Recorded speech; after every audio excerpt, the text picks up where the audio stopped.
Assalamualaikum warahmatullahi wabarakatuh. Perkenalkan, nama saya Dewi Yulantika dari kelas 12 Akuntansi dan Keuangan Lembaga 1 SMKN 1 Kelaksaan. Di sini saya akan menjelaskan materi pendidikan agama Islam KD 3.8 mengenai strategi dakwah Islam di Nusantara. Strategi dakwah Islam di Nusantara. Salah satu arti strategi yang dimuat dalam Kamus Besar Bahasa Indonesia adalah rencana yang cermat mengenai kegiatan untuk mencapai sasaran khusus.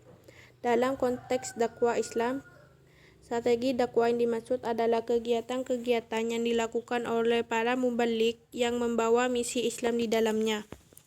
Dari kajian di atas dan berbagai literatur, setidaknya terdapat beberapa kegiatan yang dipergunakan sebagai kendaraan atau sarana dalam penyebaran Islam di Indonesia.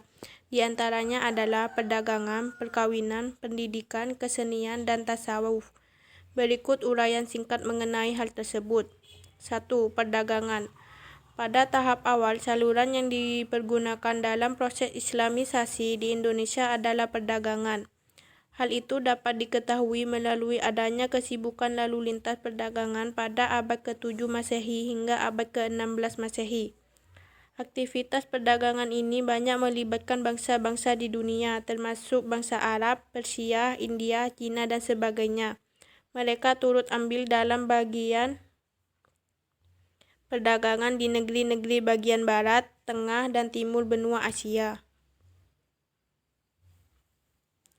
Saluran Islamisasi melalui jalur perdagangan ini sangat menguntungkan karena para raja dan bangsawan turut serta dalam aktivitas perdagangan tersebut. Bahkan mereka menjadi pemilik kapal dan saham perdagangan itu.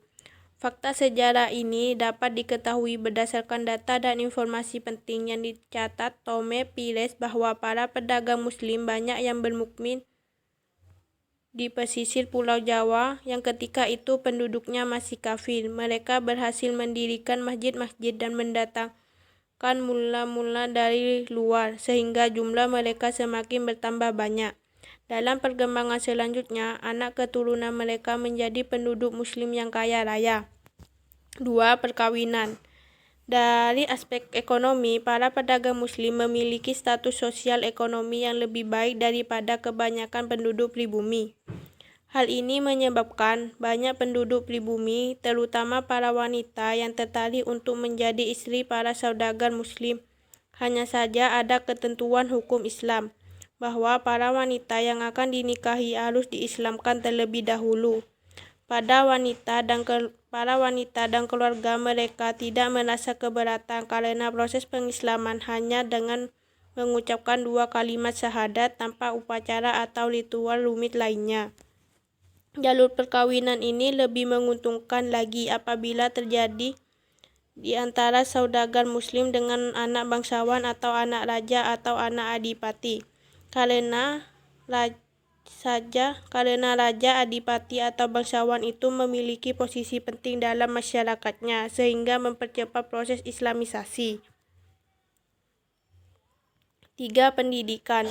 Proses islamisasi di Indonesia juga dilakukan melalui media pendidikan. Para ulama banyak yang mendirikan lembaga pendidikan Islam berupa pesantren. Pada lembaga inilah para ulama memberikan pengajaran ilmu keislaman melalui berbagai pendekatan sampai kemudian para santri mampu menyerap pengetahuan keagamaan dengan baik. Setelah mereka dianggap mampu, mereka kembali ke kampung halaman untuk mengembangkan agama Islam dan membuka lembaga yang sama. Dengan demikian, semakin hari lembaga pendidikan pesantren mengalami perkembangan baik dari segi jumlah maupun mutunya. Dengan cara-cara seperti itu, maka agama Islam terus menebar ke seluruh penjuru Nusantara, hingga akhirnya banyak penduduk Indonesia yang menjadi Muslim.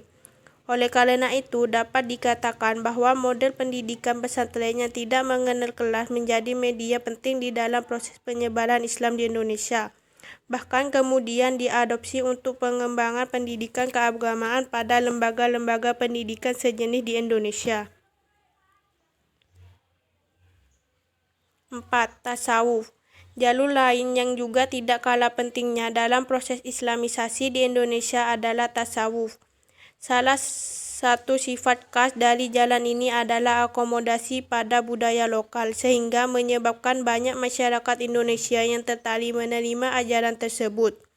Pada umumnya, para pengajar tasawuf adalah para sufi, adalah guru-guru pengembara. Dengan sukarela mereka menghayati kemiskinan, juga seringkali berhubungan dengan perdagangan.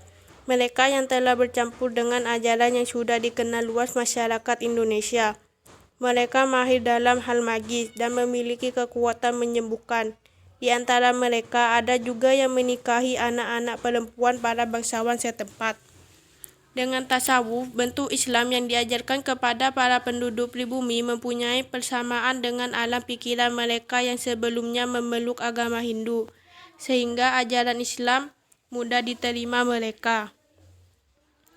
Yang kelima, kesenian. Saluran Islamisasi melalui kesenian yang paling terkenal adalah melalui pertunjukan wayang. Seperti diketahui bahwa Sunan Kalijaga adalah tokoh yang paling mahir dalam mementaskan wayang. Dia tidak pernah meminta upah materi dalam setiap pertunjukan yang dilakukannya. Sunan Kalijaga hanya meminta kepada para penonton untuk mengikutinya mengucapkan 2 kalimat syahadat. Sebagian besar cerita wayang masih diambil dari cerita Ramayana dan Mahabharata, tetapi muatannya berisi ajaran Islam dan nama-nama pahlawan Muslim. Selain wayang, media yang dipergunakan dalam penyebaran Islam di Indonesia adalah seni bangunan, seni pahat atau seni ukir, seni tari, seni musik, dan seni sastra. 6. Politik. Di Maluku dan Sulawesi Selatan, kebanyakan rakyat masuk Islam setelah rajanya masuk Islam terlebih dahulu.